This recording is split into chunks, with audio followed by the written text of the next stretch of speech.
Hello and welcome to the video key on worksheet 1. Okay, so we're going to start with the first part that asks us to simply by looking determine the unit of unsaturation in each of the following.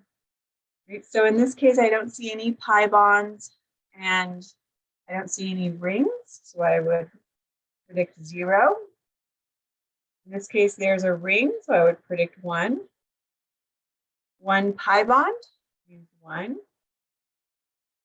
Triple bonds have 2 pi bonds, 2.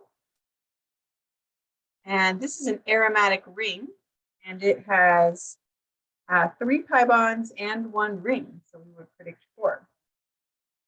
And then this is a bicyclic ring, and it looks like there's 2 rings and 2 pi bonds, so I would also predict 4.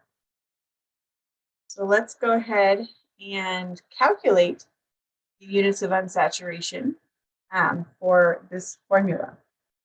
So the units of unsaturation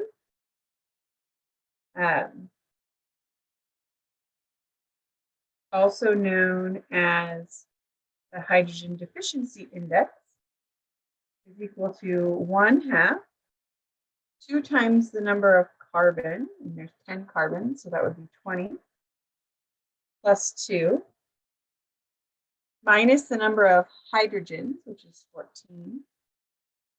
And then it says plus the number of nitrogens, which we don't have, minus the number of halogens, which we also don't have.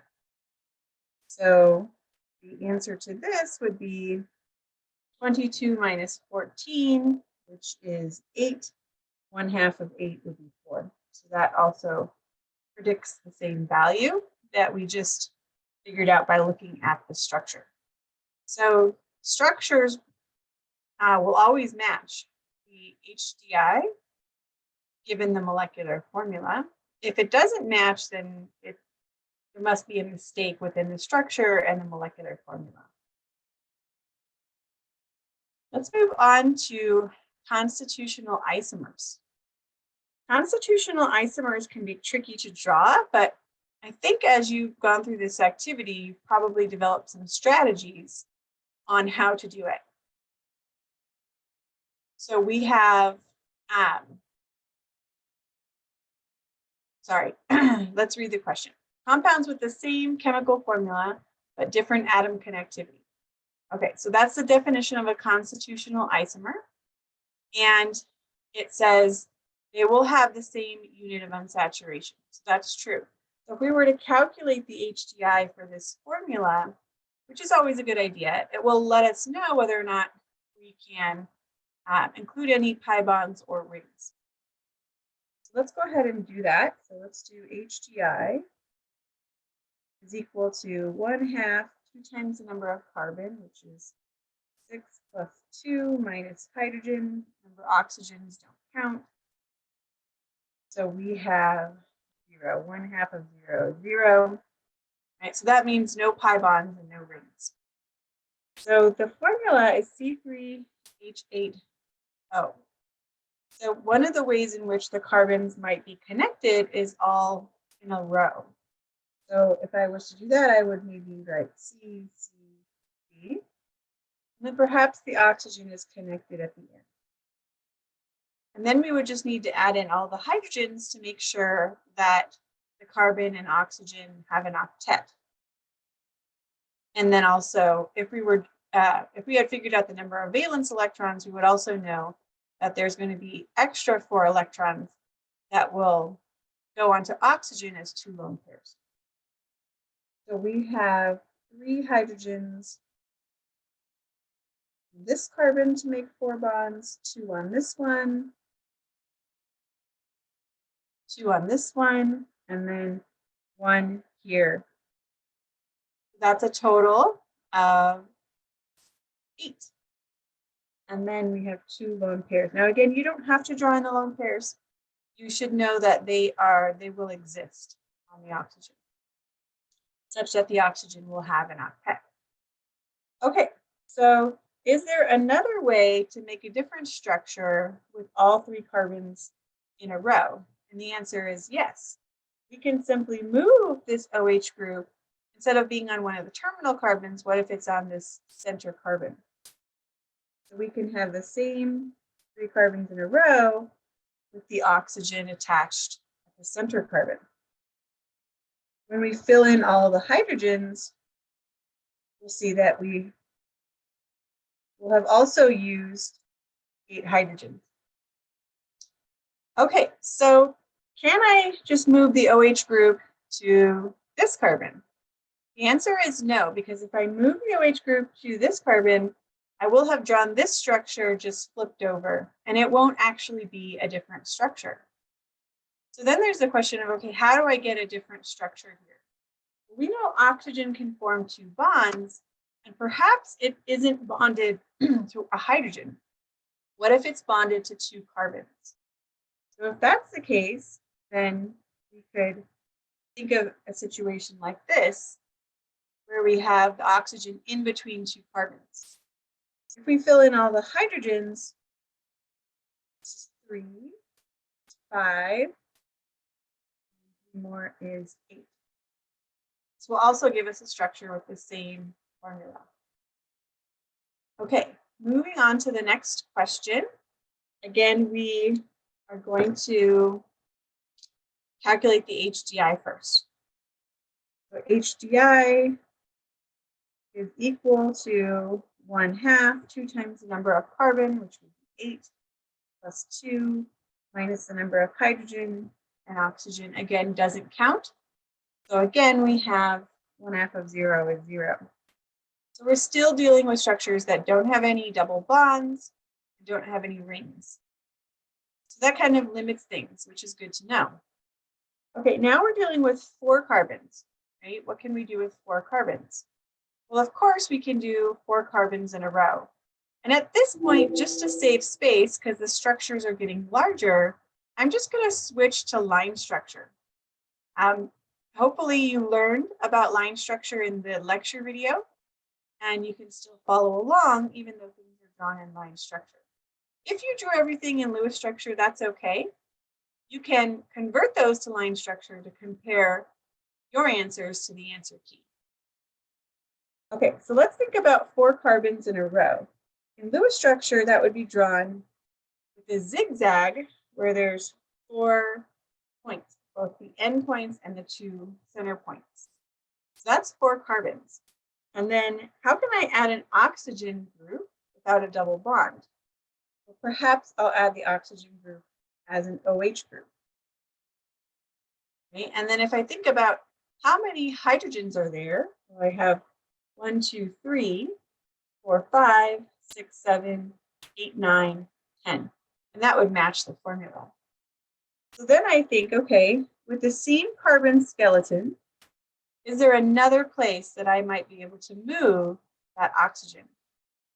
Well, right now I have it on one of the terminal carbons, but it would be a different structure if it goes on one of the internal carbons. So you can go ahead and place it on one of these internal carbons. It doesn't matter which one, it would generate the same structure. I'll go ahead and put it over here. So that generates a different structure. If I place the OH here, it would be the same as placing it here. And if I put it at the end, it's the same as placing it on this end. So make sure not to draw the same thing twice, just in a different way.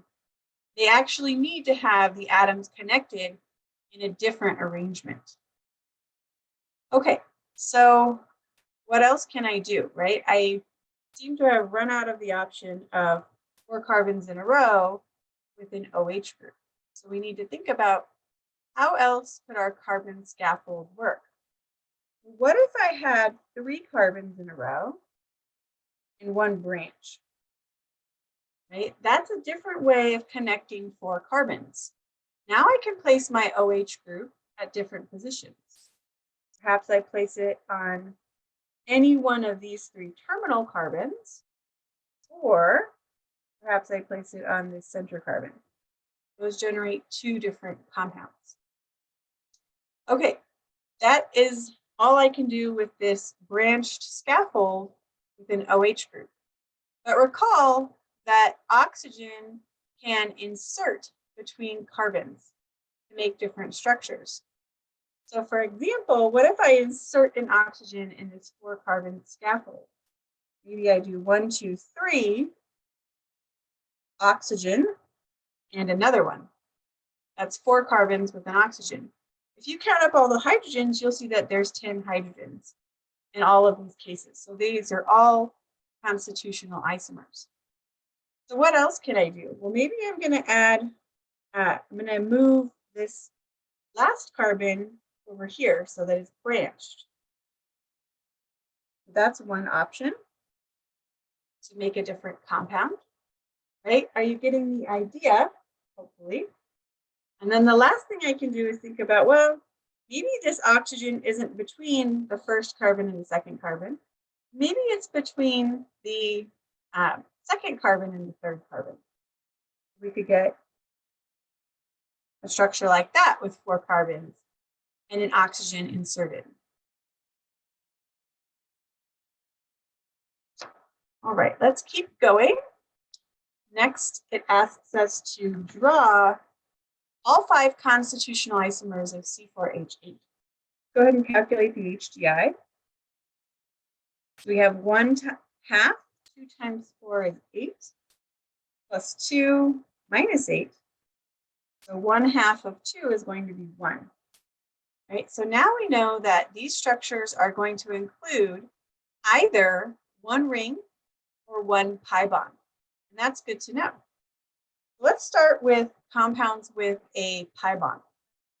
I know we have 4 carbons. What if those 4 carbons, again, are attached linearly in a row? We need an HDI, so we did not draw a ring, so now we need to draw a pi bond. Maybe that pi bond is on the first 2 carbons, and perhaps it's on second and third carbon. Those have different atom connectivity because there's only 1 hydrogen attached to these carbons, whereas this one has 2. So you can see that the atoms have been changed in a different orientation or attachment. Okay, so what else can I do? Well, maybe I don't have 4 carbons in a row. By the way, you don't want to move this pi bond over here because that would just generate identical structure to this. So we're sort of maxed out with our 4 carbons in a row and 1 pi bond. So we know with 4 carbons, you can also have a branched structure, something like that. Where can I put a pi bond? Well, any one of these 3 positions would actually be equivalent. You could put it in any carbon-carbon bond and it would be the same thing. So make sure not to draw that multiple times because it's the same thing, just drawn a different way. Okay, so what else can we do, right? It's time to start thinking about rings. How can we attach 4 carbons in a row in a ring? We can just have what looks like a box. That is a 4-membered ring with 4 carbons at each vertice. And if you count it up, there are going to be 8 hydrogens. Is there another ring? The answer is yes. What about a 3-membered ring, which is the smallest size ring with a branch, right, for an extra carbon? Okay, so that takes care of that example. Let's go ahead and look at all 3 constitutional isomers of C2H4O. Let's go ahead and calculate the HDI. We have 1/2, 2 times 2 is 4, plus 2 minus 4, and again, the oxygen doesn't matter. So again, we're at 1. So there's going to be 1 pi bond or 1 ring.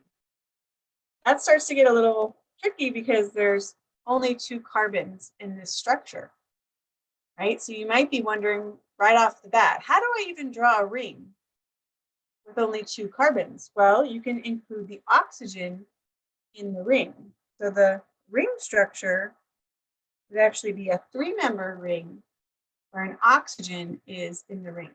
And then there's 2 carbons and 4 hydrogens. And that's the only way to get a ring. So now we need to look at compounds that have a pi bond. We only have 2 carbons, right? So perhaps draw those attached to each other. And then we think about, how do I get a pi bond with an oxygen, right? So one way we could do it is to draw a pi bond between the 2 carbons and have the oxygen be part of an OH group. The other possibility for a pi bond when we have an oxygen involved is just to make the carbon double bonded to the oxygen. Now there's still 1, 2, 3, 4 hydrogens, right? So it matches the formula. Moving on to the next one. Now there's 9 constitutional isomers. We're getting quite a few more. And we have H3C3H6O. Let's calculate the HDI. We have 1/2, 2 times 3 is 6, plus 2, minus 6. So again, an HDI of 1. So 1 pi bond or 1 ring. But now that we have 3 carbons and an oxygen, we've got a lot more possibilities. Let's go ahead and start with the structures that are not a ring. So if they're not a ring and there's an HDI of 1, there needs to be a pi bond. Right? So perhaps you have 3 carbons in a row, like this, and there's a pi bond in the structure, right? And then an OH group to take care of the oxygen. Well, I could have my OH group sort of here at the terminal carbon. Perhaps I can move it over to this center carbon. And perhaps I can even move it over to the end carbon, which is different in this case because of where the pi bond is located. It's not identical anymore to this first structure. So that's our 3 carbons in a row with an OH group. But we know that when we have an HDI of 1 and there's an oxygen involved, it's also possible for the double bond to be between a carbon and an oxygen. Think carbon double bonded to oxygen. Now we just need to add 2 more carbons. Perhaps we add one on either side, or perhaps we add them on both on the same side. So that's 2 ways that you can have a carbonyl, right, with 3 different carbons involved. And let's see, we still haven't thought about what if we put the oxygen in between 2 carbons, right? Maybe there's a way to do that. So perhaps if I start with an oxygen in between 2 carbons, I need to add 1 more carbon and I need to make sure I have a double bond. If I add another carbon, I can just go ahead and make the double bond there. I think we've run out of ways to do it without using a ring. So now we can think about in which ways can we make a ring with 3 carbons and 1 oxygen. Perhaps we have a 4-membered ring with an oxygen as part of the ring. Or perhaps we have a 3-membered ring with the oxygen outside of the ring as an OH group. Remember, the ring takes care of the HDI, so we don't need a pi bond in this case. And then what if actually the oxygen was part of a 3-membered ring? There was a carbon that was branched out. Those are the 9 possible constitutional isomers. That formula. Next, we're going to tackle all the constitutional isomers of C3H7N. And he doesn't tell you how many there are in this case. He just says there's more than 10. Or sorry, the activity says there's more than 10. Okay, so let's go ahead and start with the HDI. We have 1/2, 2 times 3, right, is 6, plus 2, minus 7, and then also we add 1 for the nitrogen. So we have, that would be 8, 9, minus 7 is 2, 1/2 of 2 is 1. We're going to be dealing with, again, 1 pi bond or 1 ring in this structure. So we just want to use the strategies we've been using to figure out all of these structures, right? What if we have 3 carbons in a row with a pi bond and a nitrogen involved. So we can start with 3 carbons in a row, a pi bond, and then instead of an OH, we can have an NH2. Recall that nitrogen needs to make 3 bonds in order and have 1 lone pair to satisfy its octet and be neutral. So one place we could place the NH2 is at this terminal carbon. And we can just either move the nitrogen around or start moving the pi bond around on the same scaffold. Right? So what if we move the pi bond around first? So using the same carbon scaffold, what if we just move the pi bond? And then something we couldn't do with oxygen that can be done here is to move the pi bond between the carbon and nitrogen. Well, it could be done with oxygen, but then there's no hydrogens left. But with nitrogen, there'll still be a hydrogen left. So carbon double bonded to nitrogen with only 1 hydrogen left. If you look and count up all the hydrogens, right, we're going to have 7 in each case. 1, 2, 3, 4, 5, 6, 7. 1, 2, 3, 4, 5, 6, 7. 1, 2, 3, 4, 5, 6, 7. I don't do that all the time just because I know that if I have a structure, the right number of carbons and nitrogens, and I've either drawn a pi bond or a ring, I know I've matched the formula without even checking. But it would be good at this point for you guys to check. Okay, what if we have removed the nitrogen? We talked about the scaffold where there's 3 carbons in a row, but the nitrogen is attached to the center carbon. So how many different situations can we have? We could have the pi bond sort of between the 2 carbons, and then just make this an NH2, so it can have 3 bonds. Or we could have the double bond between the carbon and nitrogen. That means that there will only be 1 hydrogen attached to the nitrogen, and the other one moved over here. So that's 2 more. Now we have 5. What if we insert the nitrogen in between the carbons? Right? So for example, what if we had a carbon, carbon, nitrogen, carbon sort of scaffold?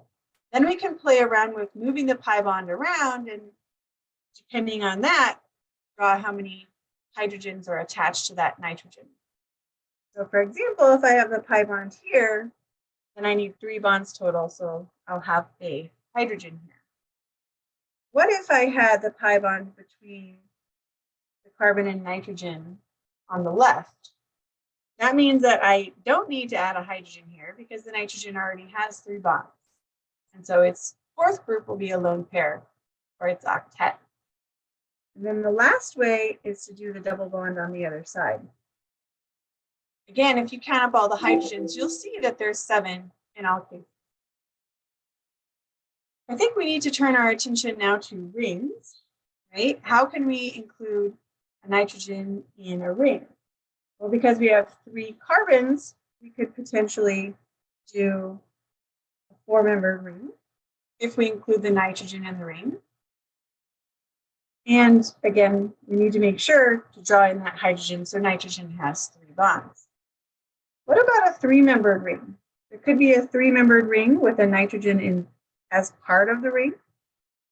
And then the extra carbon could either be on the nitrogen or potentially on one of the carbons, with the hydrogen then on the nitrogen. And the last ring is just a ring of carbon atoms with an NH2 group attached to it. So if we count this up, we actually have 12 constitutional isomers for this formula. And then it says, what strategies have you developed to draw all possible constitutional isomers of a chemical formula? So I'll leave this one up to you, right? Because your strategies might be different than my strategies. But for example, if I was writing it, I might say, so drawing out all possible carbon scaffolds.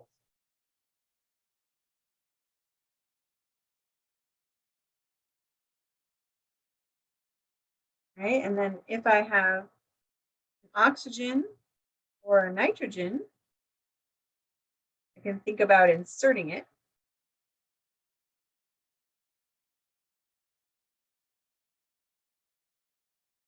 Into the carbon scaffold.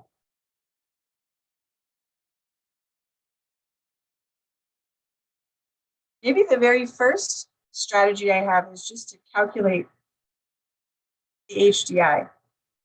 Right? That's really helpful strategy, because then it at least tells me if I should have pi bonds or rings in the structure. Right? So you can think about if you have any other strategies, right? Perhaps you can sort of think of migrating groups, right? And groups might be a pi bond, right? Or, for example, a pi bond or OH group, etc. So those are all different strategies that you might have used to help you figure these out. Let's move on to the next question. So this is a question on drawing out line structures. So first it wants you to look at the Lewis structure and convert that to a line structure. This takes some practice, right? You just have to practice this to make sure that you can see the correlation between the Lewis structure and the line structure. But for this one, right, we know that we don't draw in C's and that hydrogen's attached to the carbons. So instead of that, I will just omit that and just draw a double bond to the nitrogen, knowing that this is a carbon with two hydrogens attached to it. And then we just have a carbon and another carbon that are sp3. So we'll just continue that zigzag. And luckily, it's already been drawn in kind of a zigzag to give you the idea to do that. Here we would do carbon, nitrogen, double bond, zigzag up for the last CH3 group. Here we have carbon, nitrogen. Don't forget you need to draw in that hydrogen because it's attached to a heteroatom, right? Which is a non-carbon atom. So those need to be drawn in. And then we're going to come down here for the carbon and show that double bond. Oops, there's a missing C here. Should be there. And over here we have a 3-carbon branched scaffold. The center carbon is double bonded to a nitrogen. I'll go ahead and make sure to draw that hydrogen in. You can either just draw it right next to it or draw a line there. Either way would work. Okay, moving on to these bottom structures. So now we have 2 rings. You want to be careful to try to draw a 6-membered ring. You're going to get really good this semester at drawing 6-membered rings. They're very common in organic chemistry. And then we have it attached to another 6-membered ring with all carbons. So I can just nicely omit all of the C's there. And then just wherever you see a double bond, you can go ahead and draw that in. Right? Draw in this double bond to an oxygen. You need to draw in the bonds to the sulfur with the hydrogen attached to it, known as a thiol. And then the rest of it is just CH2, so we're all done there. Here we would have a 3-membered ring. Just draw like a triangle. Then attach to that a carbon that's participating in a double bond.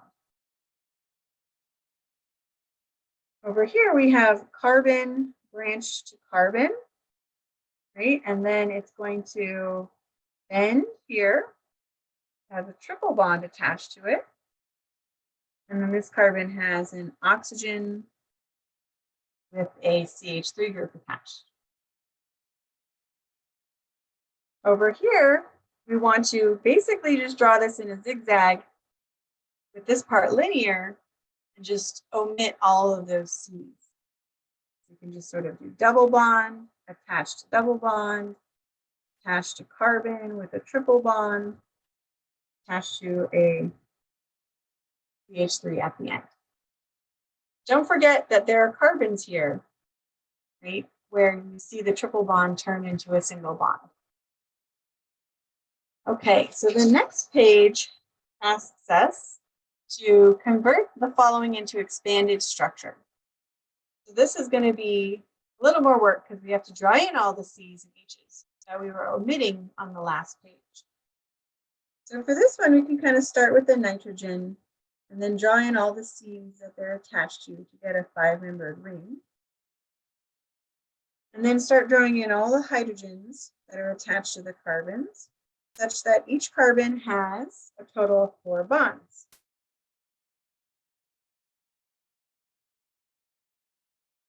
Right, then we're going to do a bond to a carbon, which is triple bonded, to another carbon, which is bonded to a hydrogen. This is an equally important skill to be able to go backwards so that you know where all the hydrogens and carbons are located. Next, we have a nitrogen, triple bonded to a carbon, which is bonded to another carbon, which is double bonded to an oxygen, bonded to a carbon that have 1 hydrogen attached to it and 2 carbons. And each of those terminal carbons has 3 hydrogens attached.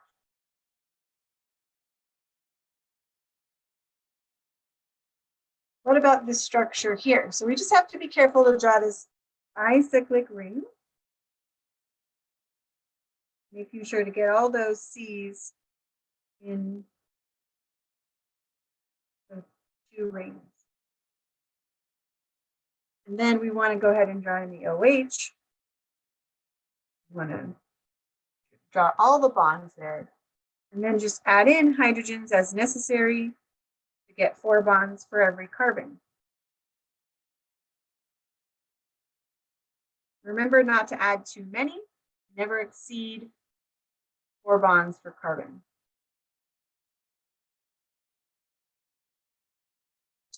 Okay. So similar idea here. This is called a spiral bicyclic compound. There's a kind of a center carbon that's attached to 4 carbons. It doesn't have any hydrogens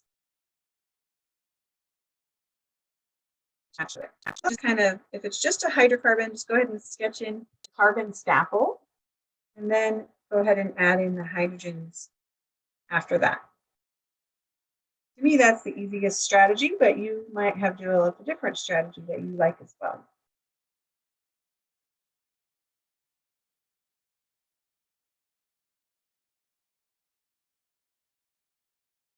Okay, so again, we're going to try to start with the ring structure.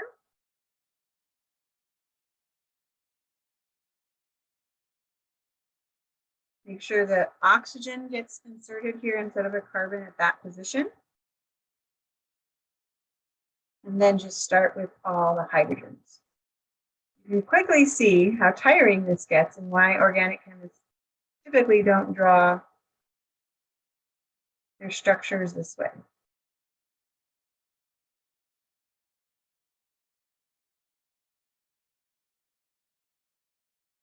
Okay, and lastly, we will start with the carbon skeleton. You can start inserting the pi bonds right away if you want to. Come back in later and do that. That's the carbon skeletons with all the pi bonds. So we can go ahead and add in hydrogens. Remember, only 4 bonds for each carbon. So some carbons might have 3 hydrogens, some might have 1, and some might have 0. Okay, the last question asks us to properly label the functional groups present in the following molecule. And this is kind of tricky because you have to really think about what's attached where. Right? So because this chlorine is attached to a carbon that does not have a carbonyl, right, this is going to be an alkyl halide. Over here, I see a little bit different, right? We have the carbonyl with the chlorine attached. So this is an acyl halide. I'm going to use lots of colors because I think it'll help see the difference. They start to run together if you use just one color or pencil. So maybe you notice this oxygen with 2 carbonyls on both sides. This entire thing is an anhydride.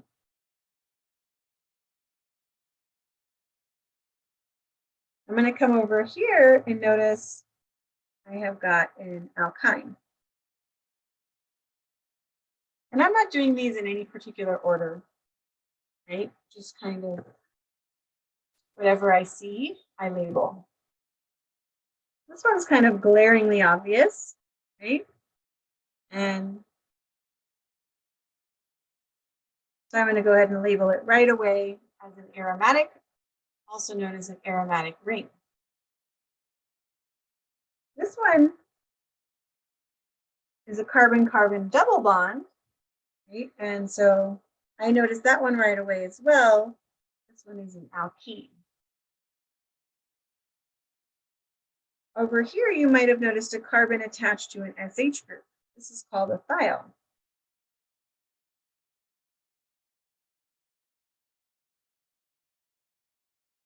See what color I have in this.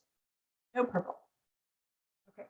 You might have noticed this nitrogen with a carbonyl next to it. This is an amide. You might be thinking this is an amide too, but it's actually not. This nitrogen is attached to a carbon that does not have a carbonyl directly next to it. Therefore, it's actually an amine.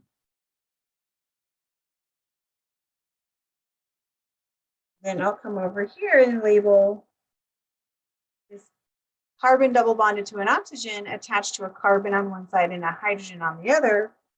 Call this an aldehyde. What about this OH attached to a carbon here? Noticing that there's no carbonyl there. This one is called an alcohol.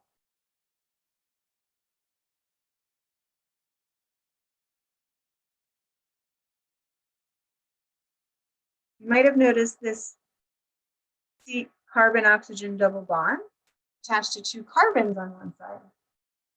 This is a ketone.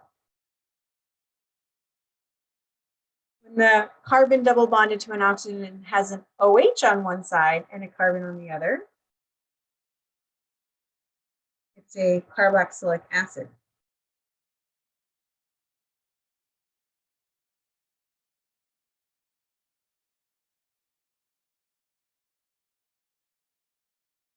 Here we have an oxygen with 2 carbons on either side. This is called an ether. When we have a carbon double bonded to an oxygen, a carbon on one side and an oxygen on the other, this is called an ester.